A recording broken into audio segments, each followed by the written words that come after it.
Yes. I went, she told me I'll be paying you 3,000. Yeah. I was like 3,000, yes, hapa naweza pata kanyumba because mimi nalalanga nje kama gari na nimekuwa mtu wa drugs.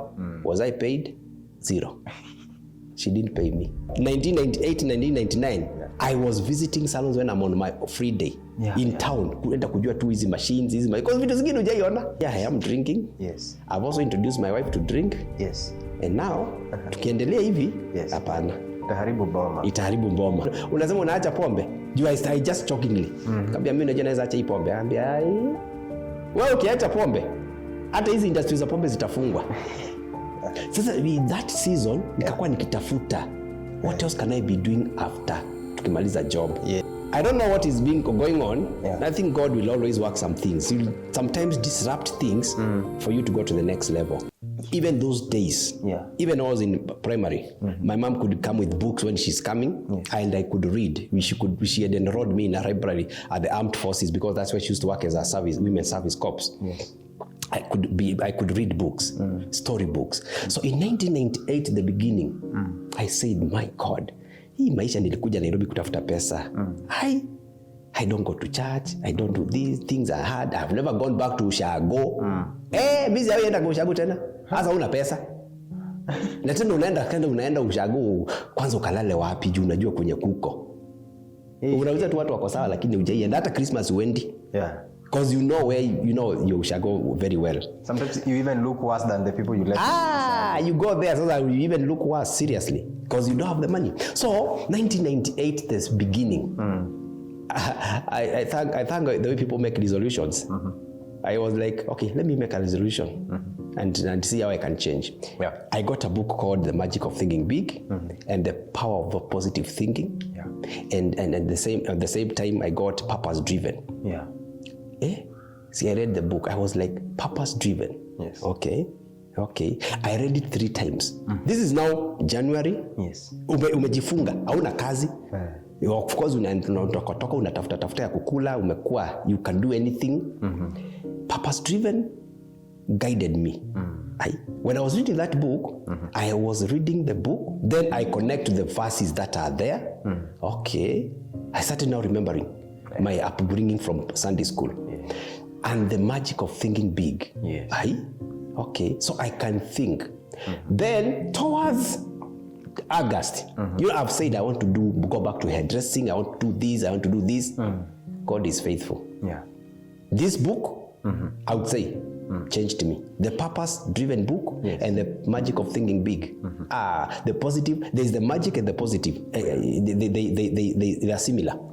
Those 2 books. Now with the Bible, because I had those small Bibles. Hey! My mind started shifting. Nobody is talking to me, nobody is telling me anything. So in the mix of that, towards the month of August, that is 1998, a lady who had opened a salon in a place called Jogoo Road heard about me. She used to hear nilikuwa nafanya kwa salon. Then she was expecting a baby. She told me, wewe unikalianga hapa kwa hii salon yangu, hii miezi 3 niko na mtoi, then I'll be coming to check how you are doing. Ngamwambia sawa. This is 1988 August. I went, she told me I'll be paying you 3,000. I was like 3,000, yes, hapa naweza pata kanyumba because mimi nalalanga nje kama gari na nimekuwa mtu wa drugs, nimeuza bangi, nimevuta, nimekuwa addict. Hapa panaweza kuwa nikibusy lakini bado ndakuwa nikitumia vitu za. Akambia mimi na mama mwenyewe kwa na shida yote anakunywanga pombe. Akambia mimi sina shida na nikikunywa pombe. Wewe mimi nikikuja nikupatia pesa yako ukunywa ni shauri yako. Sasa ana shughuli. Yeye anataka tu kazi yake iendelee. So when there August, September, October, was I paid? Zero. She didn't pay me. Nikajiuliza tena, what is this? Now, I used to watch this televangelist called Joyce Meyer. And then she spoke something that I've never forgotten. Do not give up. So when I watched that, I was like, kule kulienda hivi, huku kumeenda hivi, hapa pameenda hivi. Sasa hapa sijalipwa. Do not give up. And I took it on my own. And I said I will not give up. So by the time 3 months went on, she came back. We stayed there for another 2 months. Another place that was now running a very good salon called Unity School of Hairdressing, which is still doing very well right now. My cousin told me there's a place wanataka vijana kazi. So cause at least nimejua na pale hivyo wako busy, wako place called Buruburu. Why don't you go there? huo mtu aliniambia kinipata kijana nimwambie. Siku ngoja. Mimi huyo sikuenda na kwa ule mama Jogoo Road. I went to Buruburu Unity. Kapata mwenyewe anaitwa Mr. Kanyi. That man was so good, and I'll definitely share this link for him. He told me, oh, you are a hairdresser? Akambia yes. Ya wewe ndio? Akambia hata kuko na mambo mingi, kuko na protocol. Kuja kesho, we'll pay you 6,000 and commission of what you are making. Wow. Commission of what you are? And because there were about 4 young men, I think 4 or 5, I became the other one. Now, I'm sharp in getting things. I'm faster in reading. And because I haven't trained, this was a very, up class salon. Yes. Nikaingia Unity. Towards now the end of 1998. Yes. By the time we ended Kuisha, you remember the bomb blast? The issue of bomb blast, that is why we had the bomb blast in Kenya 1988, somewhere there. Yeah. I was there. We had the blast right there. We also got people came from town to their hairs because they had some dirt that time. And then there was a lot of commotion in the city. So people started being scared of going to salons in town. So that salon became very busy. 1999, oh my God, I was good. Now you're addressing the same place and I'm being paid. Nikapata kanyumba, kajikombolea. Sasa nikaanza kuishi life. And now you've started living life now. Living life. Now, nikakuwa mimi na support my mom, na nikasema sasa now next year lazima niende ushago. Yes. Because everybody longs to have a house to live in after going what you've gone through. True. But now, mimi sijaacha ma drugs. Hapana. You still have that? Hapana, sijaacha. Mimi 98, 99 sijaacha. Hapana, bado nazitumia. Lakini sasa nazitumia na ujanja. Kama ni bangi, unajua saa zile utafuta bangi, inakuonyesha uko na pesa mingi na hauna. Inakuonyesha umetengeza customers wengi na hujatengeneza. Then from there, 1998, 1999, I was featured in the newspaper. I did one of the FC Leopards. I think that the FC Leopards, they came to a salon to be given some pampering because of them going to play somewhere. So I did the goalkeeper.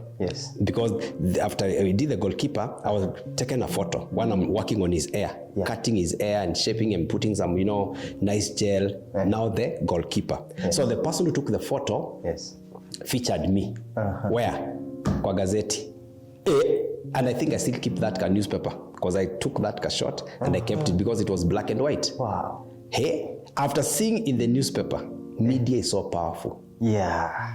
I started receiving phone calls because it was a landline. People started calling, asking about me. By the end of 1999, I went to work in Westlands.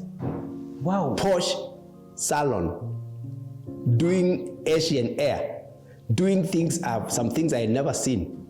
It's only that I used to be very ambitious. I used to be very, ile kujituma. Watu wanashinda wakisema kujituma. But from back in the day. Nikiwa 1998, 1999, I was visiting salons when I'm on my free day in town. Kuenda kujua tu hizi machines, because vitu zingine hujaiona. You need exposure. Exposure is very good.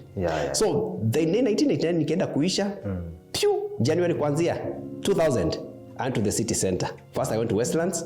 I went to Westlands for about 1 year. Sarit Center. I now mingled with the rich and the famous. I realized there is people who live and people who live. You are there, somebody comes and pays 5,000 for their hair. Now umezoea kuona mtu akilipa so tatu. And then they tip you 500. You are like, okay. We are in the same country. Sarit Center is because it was newly opened. So it was just very nice. It was exquisite.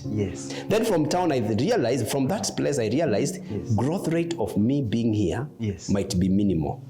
Why did I venture into the city center? Because I'm hearing so many rumors. And now, nimekuwa featured, nimekuwa a celeb. I went to town. I left this place nicely. I left Sarit nicely. I told the lady, because I'm not very good in Caucasian hair, doing wazungu and, Indians, why don't you give me space? I go to the city center and do my African hair. Because now najisikia. Sasa nimelearn. And to the city center. I got to a salon in town. 2001. Then 2001 there was competitions which were organized about hair and beauty. I entered, I enrolled myself, and I was a threat. I I'm very creative indeed. Wow. I'm very creative. I did styles that I don't think there's anybody who has ever done them even now. I conquered the ceiling. Wow. Hairstyles. So I was featured on TV, I was featured on newspapers, magazines. That time, that's 2001. I was featured everywhere. And thank God for those features. Because I became a writer to the Nation media, Nation Saturday magazine. I was writing articles for them. I also started writing for Salon Solutions magazine every month. That's so quick, sir. That's a very quick transition you've done right there. I think, now, paint this picture for us in a very simple way. How did you transition from this guy now? You're hopping from one salon to another, you're still battling the aspect of drugs. Now to writing for a media house. How did all that happen? You know, you become a smart drug dealer or a smart drug person. You don't drink in the daytime. So if it's alcohol, you work in the daytime because at least umepata to do, umeanza kung'ara, uko smart, umeanza kupata clients wa nguvu, yani, you know, potential clients, which I will probably mention to you a few as we move on. And from that time, when I moved from Westlands, sasa ukunywi tu chang'aa, sasa unakunywa, unapatana, mnakaa chini, mnaitisha Smirnoff, Red Black Labels, John Walker. You know, you ask for, you know, you're taking stuff now. And then you're not drinking Monday to Friday. You're drinking maybe Friday evening, Saturday, na alafu chakari Sunday. Ama Saturday jioni unalewa chakari. Unajua sasa Sunday amwendi kazi. So when I came to the city center, the place I came, I was so busy. Most of the Kenyan celebs were looking for me because they were being referred to. Because if you remember, there was the lookalike thing that used to go on. Unapata kuna mtu anafanana na mimi na nakuwa featured. So I was the person who came up with that concept. Lookalike. Wanaletwa kwangu. For example, let me give you an example like let me say, for example, like somebody is well known, like Nameless. There is somebody who looks like Nameless. Anadread kama za Nameless. So wanaletwa kwangu na watengeneza nywele na watu wa Nation media na wanapigwa picha. Wanawekwa kwa gazeti. If you remember such a thing that was happening. So I was the key hairdresser. If you remember, Coca-Cola did something with the Kinasanaipe Tande. What was it? They were doing some competition, dancing, singing. That's Coca-Cola thing. Can't remember the name. I don't know whether it was called Sounds of Africa or something of that. It was Coca-Cola. It was sponsored by Coca-Cola. Because I remember that I met Sanaipe Tande. So I was the one who was being taken to do their hair. So hiyo jina inasonga. Niko kwa gazeti. Like every Saturday my story was there. Nimeandika kuhusu hii. Then the way the things changed when I met the late Chris Kirubi. He was launching a product from his company. These products of hairdressing. I met him. I was given a good tender by him to be able to work with him in launching that product because Juvinaries now become a big name. But remember from 1998, 1999, 2000, 2001, towards the end of 2001, Juvinaries was a big name in the city. In the city. And everybody knows me, newspapers, watu wa magazini, TV, because I used to do so many celebrities. Then when I met Chris, I was given that tender, to work with their company. And this is Hako Industries. Hako Industries. So I used to work for them, do their products, merchandise. I use their products. Then when I use their products, so I'm of course they're getting money from that. Then in the mix of that, I met a company called Revlon, which also wanted me to work with them, with their Revlon products. And we met a guy called Randolph Gray and Yves Lunga from South Africa. Then when they met me, they liked my bidii yangu walipenda tu. So vile walipenda, I started also working with them. And then because they were so much ahead, I started learning from them. Now I became creme de la creme. When I became creme de la creme, everybody in town is looking for me. Everybody wants me to do their hair. So I kept on graduating and graduating. Then, being in town, a very good friend whom I really longed to work for. She's the owner of Parents Magazine. She's Eunice Mathu. I overheard of her, and she was launching a salon. Now, which year is this? This is around 2001. 2001, somewhere there. All right. I can't really connect the years, but that's around the 2000s. I went to Westlands. I worked for her for about 2 years. That's where I met who is who now. Okay. That's where I met the Chief Justice, the current Chief Justice, Martha Koome. I used to do her hair. That's where I met Jokindongo, the judge at the High Court. That's a Court of Appeal, That's where I met people like Friend Gumo, the wife of Friend Gumo. That's where I met people like Catherine Kasavuli, the late. That's where I met people like Sophie Kenye, who used to work for NTV. That's where I met people like Charity Ngilu, the former governor of Kitui. That's where I met people like big names. Yes. I met big names. Even Mother Karua, I met her there. And these people are so good. The people, we see them on TV, they're so good. I think I learned a lot from those people. I learned a lot from Eunice Mathu. A lot. So excellent, exquisite, so nice. Then from there, I thought this is a boundary. The growth here is not as big as in town. You have a ceiling. I have a ceiling. There is a ceiling here. So I had to tell Eunice Mathu, I'm done magazine for 2 years, your parents' magazine. I've done this, I've raised the level of the salon, I've gotten new people, you opened a school, it has peaked. I need to leave. And I left. I went to another salon in South B called Salon Dainty.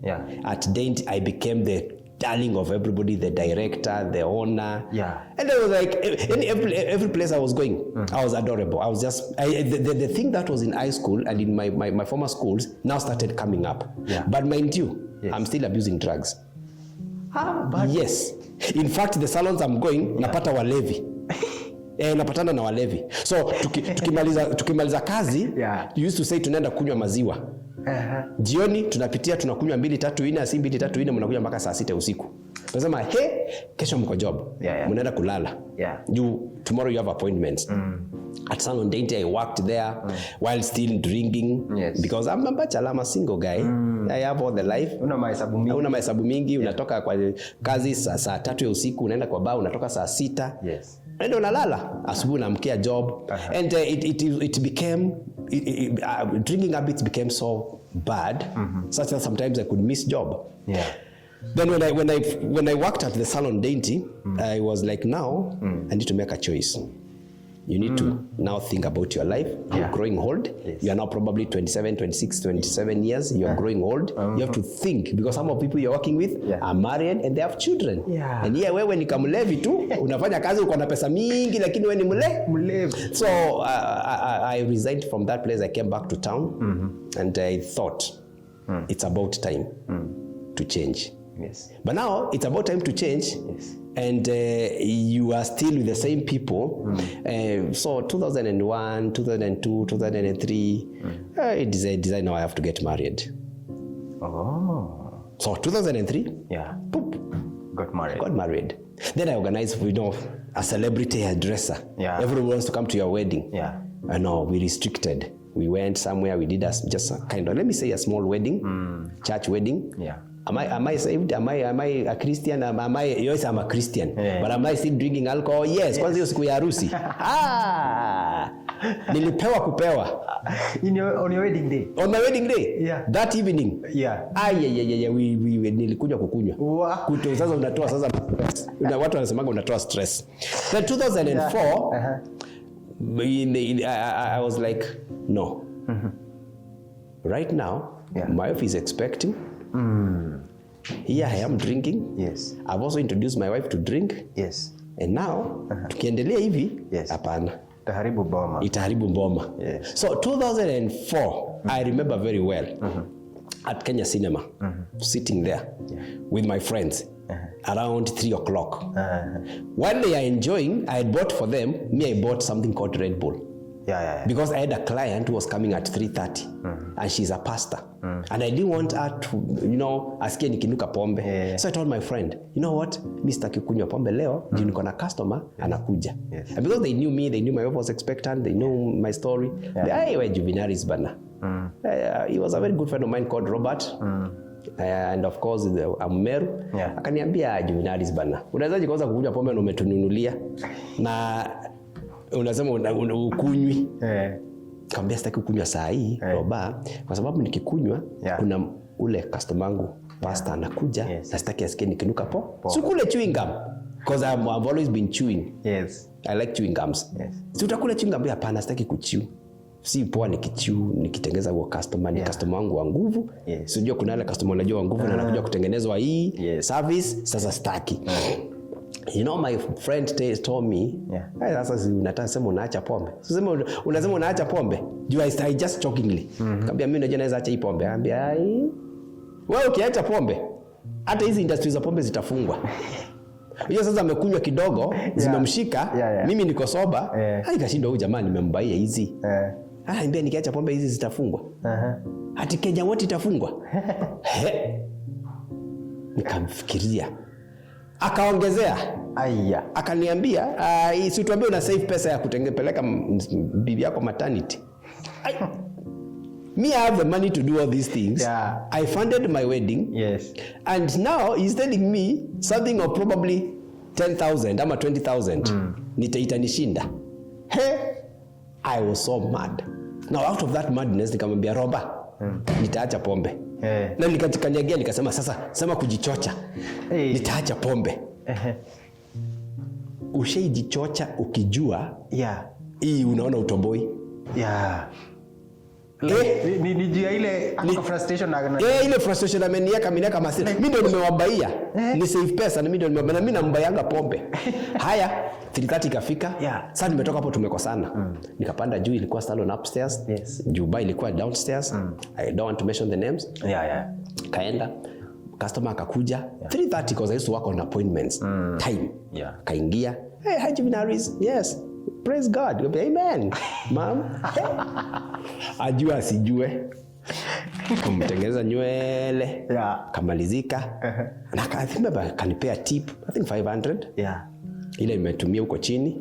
My friends are still down there. Akaenda nikateremka. Wamepelewa. Sasa it was on a Thursday I remember.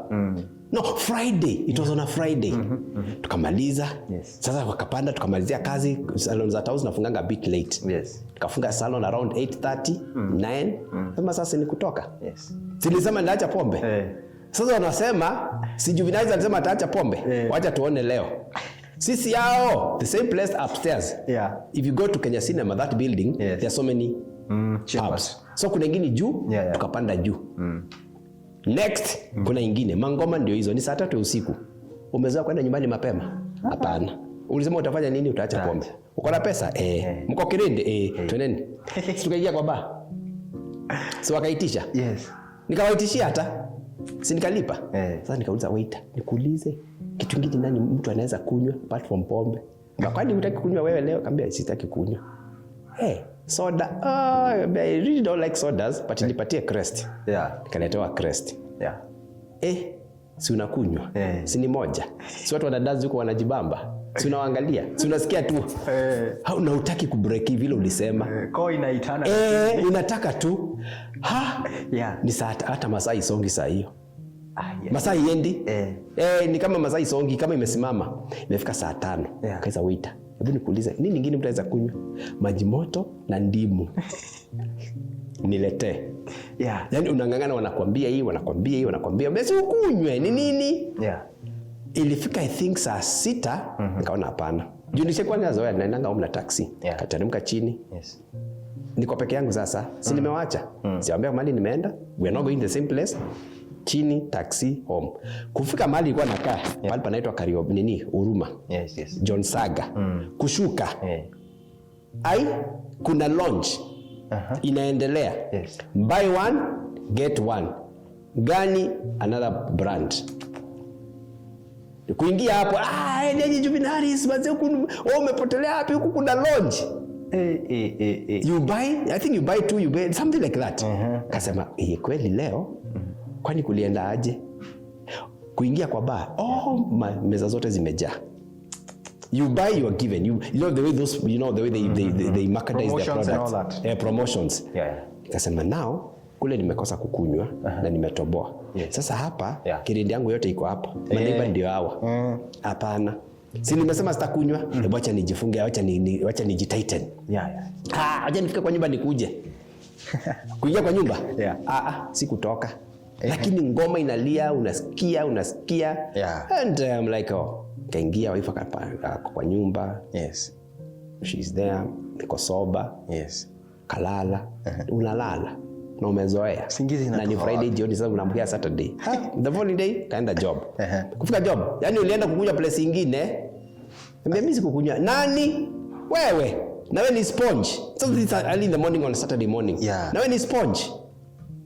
You see the way now the conversation is still going on. Kasema nyinyi mkijua sikukunywa. Now I started thinking, what do I do now? Yes. Because hawa watu tunashindanga nao, tunaenda nao kwa bar. Now things now started erupting in a funny way. Things started erupting. So 2004 towards the end, I remember it was December. Yes. No, before we come to that, 2004 kabla iishe, around September. So just pombe nimeacha 2004 ikianzia ikienda Juveza wife ana expect in December. Sasa mwezi wa 4 wa 5 wa 6 September. Sasa that season nikakuwa nikitafuta what else can I be doing after tukimaliza job. So there was a church that I used to hear inachezanga music, watu wanacheza wanaruka na kulikuwa na something going on in that church. So kasema mimi tukitoka church nitakuwa nikienda hapo. So the first day I went there, that church, simeachana na mabeshte kwanza, nimetoka job, mimi nimeenda huko, naona watu wako huko wanaruka wanacheza wanadance. I'm like okay kumbe hii ni church haya kumbe pia watu wacheza huko. So it was a 1 week convention in the evening.